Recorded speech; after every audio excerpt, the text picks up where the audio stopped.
السلام علیکم لسنرز، کیسے ہیں آپ سب لوگ؟ میں ہوں آپ کا ہوسٹ عبدالباسط۔ امید کرتا ہوں آپ سب خیریت سے ہوں گے۔ آپ سب ہی نئے آنے والے لسنرز کو میرے چینل پر خوش آمدید۔ واقعے کی طرف بڑھنے سے پہلے میری آپ سب سے درخواست ہے کہ میرے channel A B voice official کو سبسکرائب کریں اور ساتھ ہی بیل آئیکن پر کلک کریں تاکہ نئے آنے والے واقعات آپ تک پہنچ سکیں، اور ہمارے چینل کو اپنے فرینڈز اینڈ فیملی کے ساتھ بھی ضرور شیئر کریں۔ چلتے ہیں آج کے واقعے کی طرف۔ یہ واقعہ ہمیں محمد ظہیر نے سینڈ کیا ہے بہاول نگر سے۔ وہ کہتے ہیں کہ آج جو واقعہ میں نے شیئر کرنا ہے آپ کے ساتھ وہ میری اپنی فیملی کی زندگی میں پیش آیا تھا۔ ظہیر کہتے ہیں کہ جب میری پڑھائی مکمل ہوئی تھی تو میری بہت اچھی جاب لگی تھی، تو مجھے میرے آفس میں ایک لڑکی پسند آئی تھی۔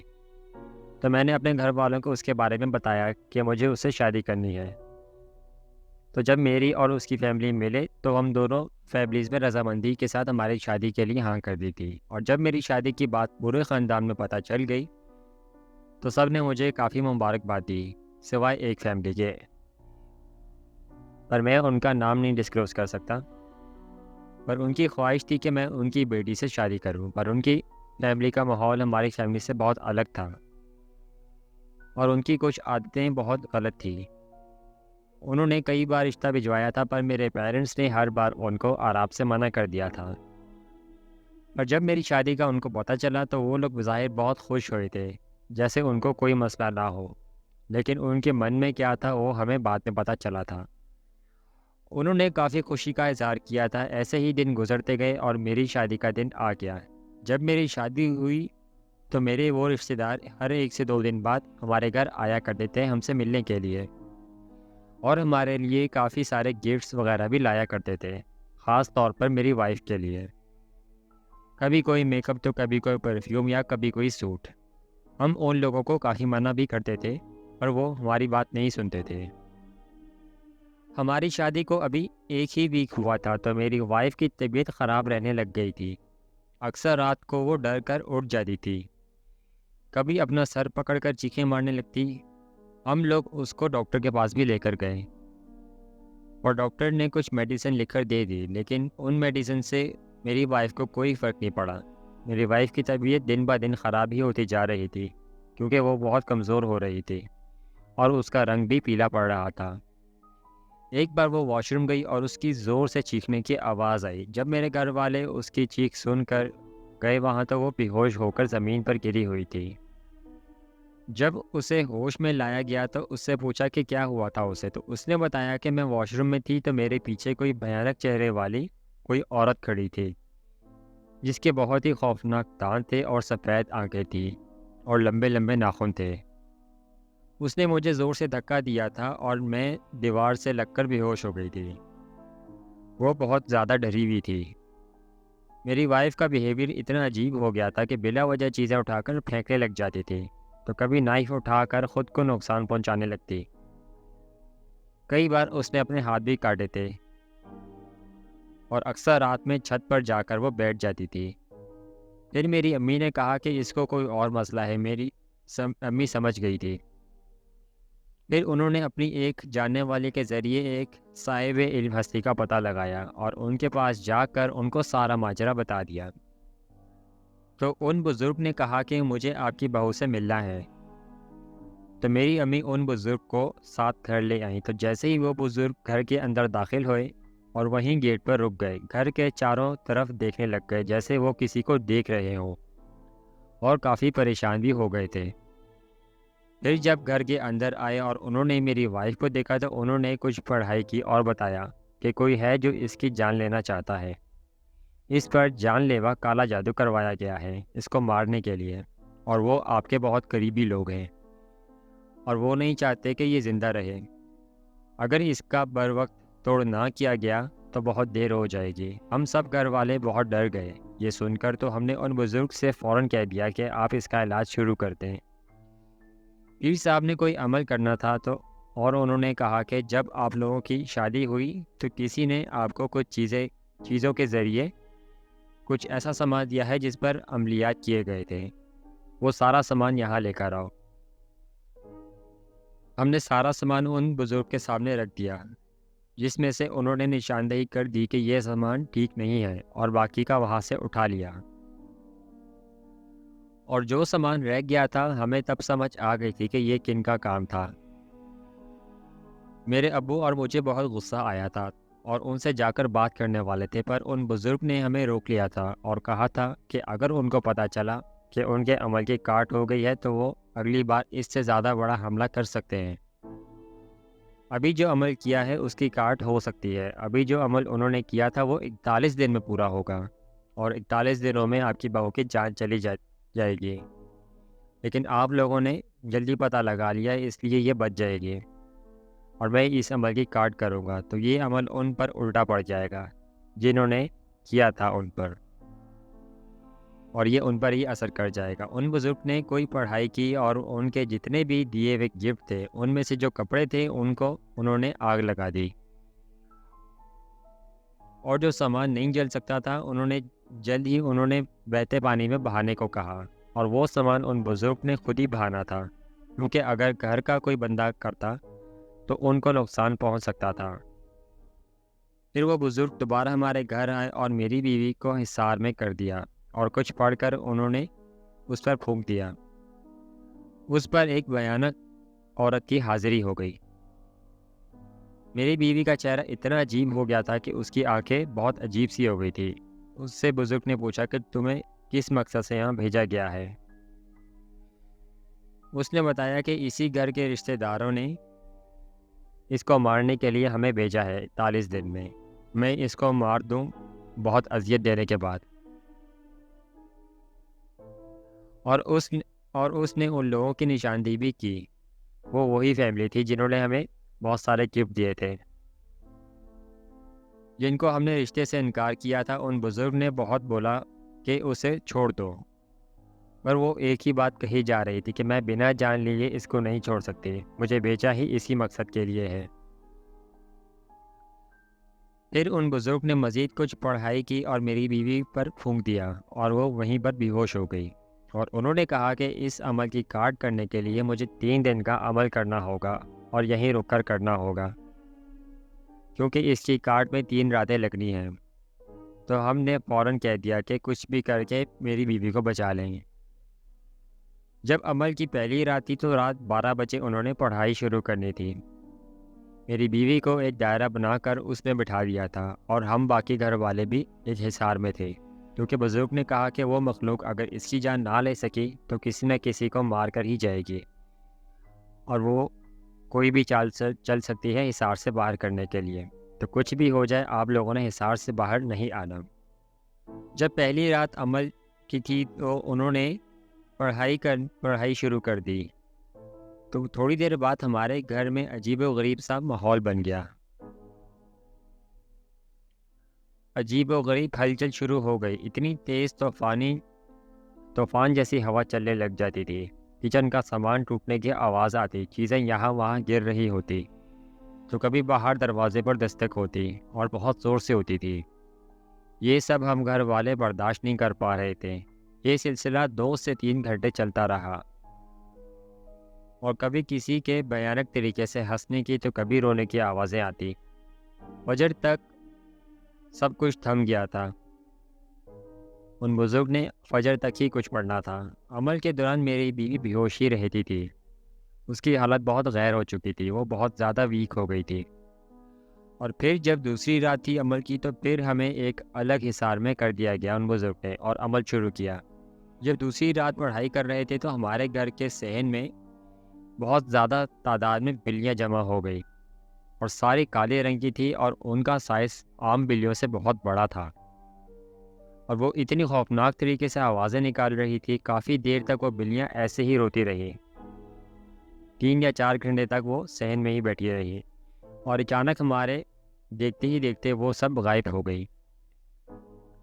ہم سب گھر والے یہ منظر دیکھ رہے تھے۔ یہ سب دیکھ کر ہم اتنا ڈر گئے تھے کہ جیسے ہمارے دل ہی بند ہو جائیں گے۔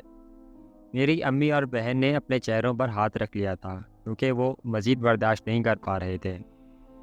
پھر جب ان بزرگ نے پڑھائی ختم کی تو انہوں نے بتایا کہ وہ جو بلیاں تھیں وہ چڑیلیں اور ڈائن تھی، جو بلیوں کے روپ میں آ رہی تھی۔ میں جو پڑھائی کر رہا ہوں اس سے ان کو تکلیف پہنچ رہی ہے، اور کل آخری دن ہے عمل کا، جو کہ باقی 2 دنوں سے بہت زیادہ بھاری ہوگا۔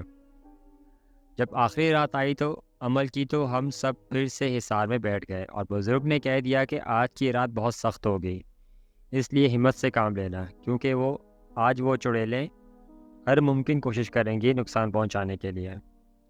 جب انہوں نے پڑھائی شروع کی تو میری بیوی اچانک اٹھ کر بیٹھ گئی، اور اس کے ہاتھ پاؤں ٹیڑھے ہو گئے تھے، اور وہ اپنا سر نیچے کی طرف کر کے بیٹھ گئی۔ ابھی تھوڑی دیر ہی ہوئی تھی پڑھائی کو کہ ہمارے گھر کے صحن میں کالا دھواں آنے لگ گیا، اور وہ دھواں زمین سے نکل رہا تھا۔ دھواں اتنا زیادہ ہو گیا تھا کہ ہمیں دکھائی دینا بھی بند ہو رہا تھا۔ پھر اس دھوئے نے ایک روپ اختیار کر لیا اور ایک انتہائی خوفناک عورت کی شکل لے لی، جس کا قد بہت لمبا تھا، اور اس کے بال زمین تک آ رہے تھے، اور اس کے ہاتھ اتنے خوفناک تھے، بڑے بڑے ناخن تھے جن میں سے خون گر رہا تھا۔ پہلے اس کا ہمیں فیس نظر نہیں آ رہا تھا، اور اچانک سے ہوا میں اڑنے لگ گئی وہ، اور چیخیں مار رہی تھی۔ تھوڑی دیر بعد اس کا قد چھوٹا ہونا شروع ہو گیا اور ایک نارمل انسان جتنا قد ہو گیا۔ جیسے ہی ہمیں اس کا فیس دکھا، ہم باقی گھر والوں کی چیخ نکلتے نکلتے رہ گئی، کیونکہ اس کا جو فیس تھا وہ ایک بلی کا تھا۔ لال انگارہ اس کی آنکھیں تھی۔ اتنا بھیانک منظر ہم نے زندگی میں پہلے کبھی نہیں دیکھا تھا، جس کا دھڑ عورت جیسا اور منہ ایک بلی جیسا تھا۔ وہ بار بار کوشش کر رہی تھی میری بیوی پر حملہ کرنے کی، پر حصار کی وجہ سے وہ کچھ کر نہیں پا رہی تھی۔ وہ جب بھی میری بیوی کے قریب جاتی تو اس کو ایک زوردار جھٹکا لگتا، جس سے وہ دور ہو جاتی، پھر اچانک سے وہ غائب ہو گئی۔ جب وہ غائب ہوئی تو میری بیوی نے خون کی وومٹنگ کرنا شروع کر دی۔ اس نے اتنی زیادہ وومٹنگ کی کہ ہم پریشان ہو گئے تھے کہ وہ پہلے ہی اتنی ویک ہوئی ہوئی تھی، اور اب بلڈ وومٹنگ سے کچھ ہو نہ جائے۔ اس کی وومٹنگ میں کچھ عجیب سے چھوٹے چھوٹے تعویذات باہر آ رہے تھے۔ کافی وومٹنگ کے بعد وہ وہیں پر بے ہوش ہو گئی، اور ہمارے گھر کے کمروں سے اچانک چمگادڑیں باہر آنے لگی، جو کہ کافی تعداد میں تھی۔ پھر کچھ دیر میں سب تھم گیا۔ پھر ان بزرگ نے کہا کہ اب اس عمل کی کاٹ ہو گئی ہے، اور وہ آصف یہاں سے جا چکے ہیں، کیونکہ میری بیوی پر بہت سے جنات پھینکے گئے تھے۔ پہلے وہ عورت گئی، اور پھر باقی جنات جو کہ چمگادڑوں کے روپ میں گئے ہیں یہاں سے۔ اور پھر کچھ گھنٹوں بعد میری بیوی کو ہوش آیا تھا، اور وہ نارمل تھی، اور ان بزرگ نے ایک تعویذ دیا جو کہ اسے گلے میں پہننا تھا، اور گھر میں قرآن خوانی بھی کروانی تھی۔ ان کی تمام ہدایات پر ہم نے عمل کیا تھا، اور ان کا بہت زیادہ شکر ادا کیا۔ وہ فیملی جنہوں نے میری بیوی پر جادو کروایا، وہ اکثر پوچھتے بھی تھے میری بیوی کا کہ اس کی طبیعت کیسی ہے۔ ہم ہر بار یہی بتاتے تھے کہ اس کی طبیعت صحیح نہیں رہتی۔ ہر 1 سے 2 دن بعد بہانے بہانے سے وہ فون کر کے میری بیوی کا ہی زیادہ پوچھا کرتے تھے، پر ہم نے ان کو پتہ نہیں چلنے دیا کہ ہم نے ان کی حقیقت کا پتہ چل گیا ہے، اور ان کے کیے گئے عمل کی ہم نے کاٹ کروا دی ہے۔ اس کے ایک وقت بعد ہم لوگوں نے اپنا گھر تبدیل کر لیا تھا، اور کچھ ٹائم بعد ہمیں خبر ملی تھی کہ ان کی بیٹی، جس کا رشتہ وہ بار بار کہتے تھے، اس کی طبیعت خراب رہتی ہے، اور اس کو دورے پڑتے ہیں، اور ان کے مالی حالات بہت خراب ہو گئے ہیں۔ ان بزرگ کے کہنے کے مطابق ان کا عمل ان پر ہی اثر کر گیا تھا، کیونکہ ان کی بیٹی کی طبیعت اتنی زیادہ خراب ہو گئی تھی کہ اس کو پاگل خانے میں داخل کروایا گیا تھا، کیونکہ وہ آدھی رات کو گھر سے بھاگ جایا کرتی تھی۔ جب اسے ڈھونڈ کر گھر لاتے تھے تو وہ گھر والوں پر ہی حملہ آور ہوتی تھی، خود کے بال نوچتی تھی، بہت بری حالت ہو گئی تھی اس کی۔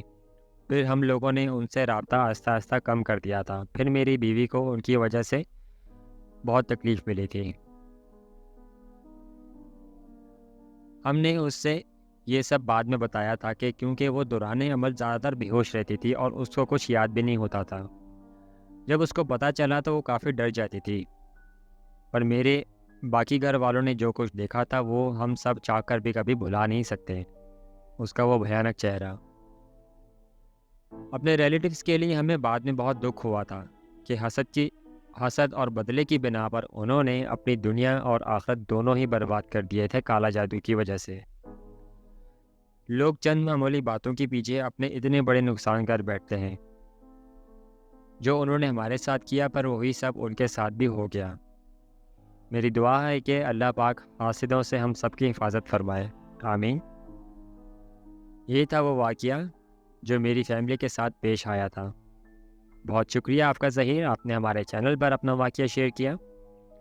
اللہ پاک آپ کی اور آپ کے گھر والوں کی حفاظت فرمائے اور آپ کے گھر میں خوشیاں عطا کرے، آمین۔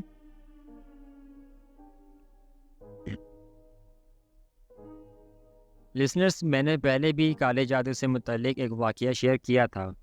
کالا جادو ایک حرام کام ہے۔ اس کو کرنے کے لیے بہت سے ناپاک کام کرنے پڑتے ہیں۔ شیطان کو خوش کرنے کے لیے انسان چند وقتی فائدوں کے لیے اپنا ایمان خراب کر دیتا ہے۔ اس کو کرنے اور کروانے والا دونوں ہی جہنمی ہوتے ہیں اور وہ بنا کسی حساب کتاب کے جہنم میں پھینک دیے جائیں گے۔ اتارا، اگر کوئی چیز آپ کے نصیب میں نہیں ہے تو اس کو چھوڑ دیں، اس کو زبردستی حاصل کرنے کی کوشش نہ کریں، وہ بھی کالے جادو کے ذریعے سے۔ کالے جادو سے آپ کو صرف اور صرف وقتی فائدہ ہی ملے گا، لیکن اس کے بعد میں جو نقصان ہوتا ہے اس کا تصور بھی نہیں کیا جا سکتا۔ اگر کوئی چیز یا کوئی کام آپ کرنا چاہتے ہیں تو اللہ پاک سے آپ دعا کے ذریعے مانگیں کہ وہ کام یا چیز آپ کے حق میں بہتر ہو، نہ کہ شیطان سے کام لیا جائے جو کہ آدم ذات کا کھلا دشمن ہے۔ وہ تو چاہتا ہی یہی ہے کہ مسلمان گمراہ ہو جائے اور وہ سب جہنم میں جائیں۔ ہم سب مسلمان ہیں، ہمیں چاہیے کہ ہم 5 وقت کی نماز کا بھی باقاعدگی سے اہتمام کریں اور روزانہ دن میں ایک بار ہی صحیح پر قرآن کی تلاوت کریں اور طہارت کی حالت میں رہیں، کیونکہ شیطان بھی انہی لوگوں پر زیادہ وار کرتا ہے جو طہارت کا خیال نہیں رکھتے، جو دین سے بہت دور ہو جاتے ہیں۔ اللہ پاک ہم سب کو اپنے حفظ و امان میں رکھے، آمین۔ لسنرز، یہ تھا آج کا واقعہ۔ ملتے ہیں نیکسٹ ویڈیو میں ایک نئے واقعے کے ساتھ۔ آپ سب بھی اپنے واقعات شیئر کر سکتے ہیں اسکرین پر دی گئی ای میل پر، جو کہ نیچے ڈسکرپشن میں بھی موجود ہے۔ انشاءاللہ نیکسٹ ویڈیو میں آپ لوگوں کے واقعات بھی تمام لسنرز کے ساتھ ضرور شیئر کیے جائیں گے۔